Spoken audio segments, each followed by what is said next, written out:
Friends, welcome to Nila's kitchen. நான் இன்னைக்கு என்ன பார்க்க போறேன்னா பாலக்கீரை புலாவ் எப்படி செய்யலாம்னு பார்க்கலாங்க. பலாவ்னு பெங்களூர் சைடில் சொல்லுவோம், இங்கே புலாவ்னு சொல்கிறாங்க. புலாவ் எப்படி செய்யலாம்னு பார்க்கலாங்க. நான் புதினா ஒரு கை எடுத்துக்கிறேங்க.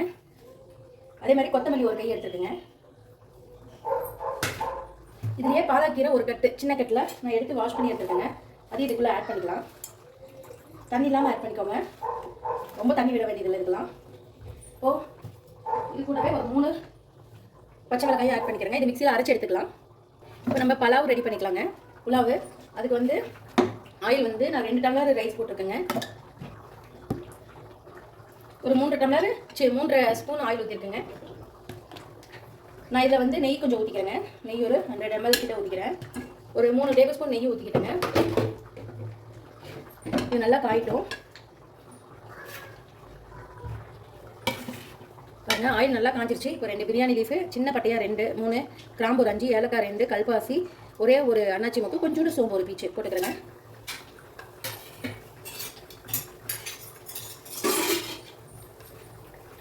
நல்லா பொரியணும்.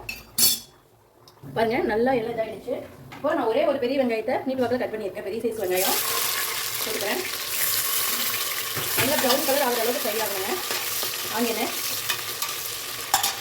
ஆனியன் நல்லா வதங்கிடுச்சு. இந்த ஸ்டேஜில் இஞ்சி பூண்டு பேஸ்ட் ஒரு 2 டேபிள் ஸ்பூன் அளவு நான் போட்டுக்கிறேன்.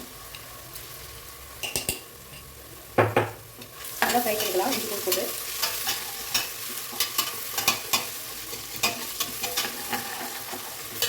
நல்லா ஃப்ரை பண்ணிக்கணும்.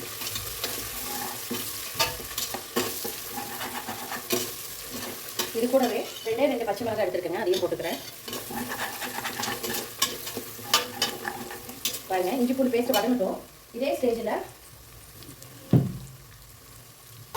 நான் அரைச்சி வச்சிருந்த பாலாக்கு, புதினா, கொத்தமல்லி, பச்சை மிளகாய் இதெல்லாம் ஊற்றிக்கிறேங்க.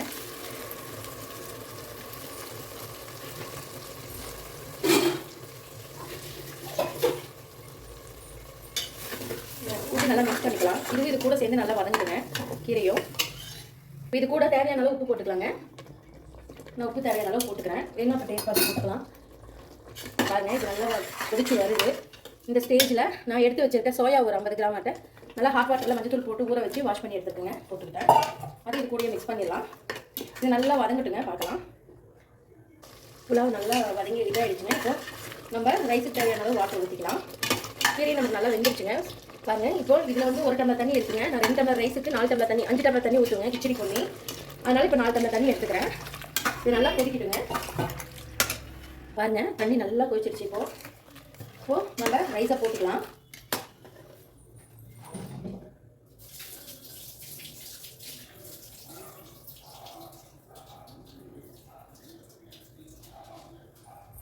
இப்போ நான் எடுத்து வச்சிருக்க ரைஸ் போட்டுக்கிறேங்க.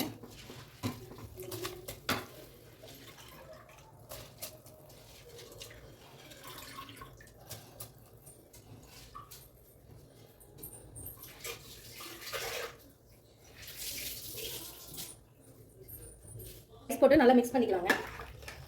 இது நல்லா கொதிச்சு வரட்டும். இந்த அளவுக்கு நல்லா கொதிச்சு போது அடிக்கடிக்கு மிக்ஸ் பண்ணிக்கோங்க. நல்லா அடி பிடிச்சிடும். இன்னொரு 5 நிமிஷம் கொதிக்கிட்டுங்க. அதுக்கப்புறம் நம்ம விசில் வச்சு எடுத்துக்கலாம். பாருங்கள், அப்பப்போ மிக்ஸ் பண்ணிக்கோங்க, அடி பிடிச்சிடும். இப்போது நம்ம மூடி போட்டு ஒரு 2 விசில் வச்சு எடுத்துக்கலாங்க. இப்போ நான் க்ளோஸ் பண்ணிக்கிறேன். க்ளோஸ் பண்ணி 2 விசில் வச்சு எடுத்துக்கிறேங்க. சிம்மில் வச்சுக்கோங்க. 2 விசில் வந்துருச்சு. நான் அதுக்கு ஆஃப் பண்ணிட்டேன். இப்போ விசில் இறங்கினோடனே ஓப்பன் பண்ணி பார்க்கலாம். விசில் இறங்கிடுச்சு, ஓப்பன் பண்ணி பார்க்கலாம். பாருங்கள், எவ்வளோ சூப்பராக ரெடி ஆகிடுச்சுன்னு. பார்க்கவே சூப்பராக இருக்குங்க. சூப்பரான பலாவ் ரெடிங்க. இந்த மாதிரி நீங்களும் ட்ரை பண்ணி பாருங்கள். கொஞ்சம் கூட ஒட்டாமல் எவ்வளோ உதிரியாக வந்திருக்கு பாருங்கள். நான் சொல்ல இதே மெத்தடில் ட்ரை பண்ணிங்கன்னா கண்டிப்பாக இதே மாதிரி வருங்க. பாருங்கள், சூப்பரான ஒரு பலாவ் ரெடி. நீங்களும் இந்த மாதிரி ட்ரை பண்ணி பார்த்துட்டு மறக்காம கமெண்ட் பண்ணுங்கள். இந்த வீடியோ பிடிச்சிருந்தா லைக் பண்ணுங்கள், ஷேர் பண்ணுங்கள், மறக்காம சப்ஸ்கிரைப் பண்ணிடுங்க. தேங்க்யூ ஸோ மச் ஃபார் வாட்சிங். பை.